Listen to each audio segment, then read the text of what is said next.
this moment we're in when it comes to women and social media and the buying power. It just really feels like there's so many opportunities in this space. So how exciting is it for you, one, to be a part of this media company that's really encouraging this, and then for you to be starting your own business at this time, and like, there's so much potential.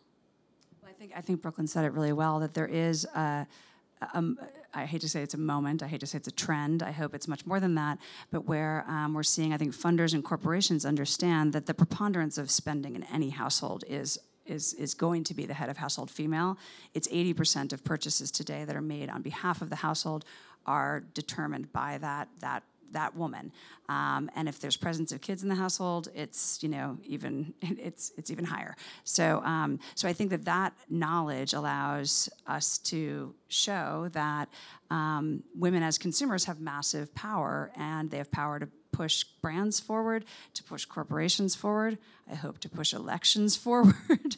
So, and certain practices, policies, and anyway. So that power, I think, is being respected. And when you show it through a consumer lens, like, hey, we buy a lot of stuff, cool. That's pretty neutral. Like, we don't have to argue about any politics on that. And so, hey, we would probably make good entrepreneurs because we can feel our own needs and our own consumer behavior.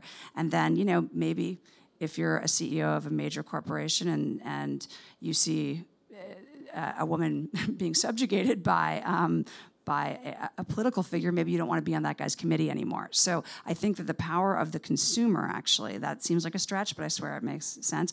The consumer power of women is driving a lot of really wonderful and important things that I think will change equations in women's leadership, is my hope.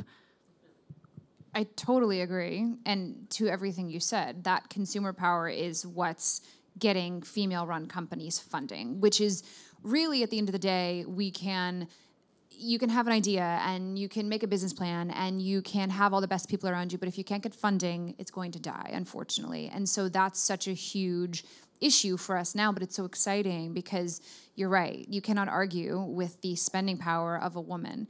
And when that's applied to actually starting companies and to finding or figuring out a solution for the daily needs that we face, there's a huge potential for successful female entrepreneurs. And we're benefiting from the women before us, and we hope to do the same for the women that follow. And so I think there's a lot of sort of negative, there's just negative rhetoric around being a woman, a female entrepreneur, a woman in business these days. But I actually really disagree with that because I feel very hopeful. I think it's incredibly exciting right now. I think people are really looking to women to say, like, well, what is next? What's the next big thing? What's the next big show? Who's the next big politician? What are women interested in?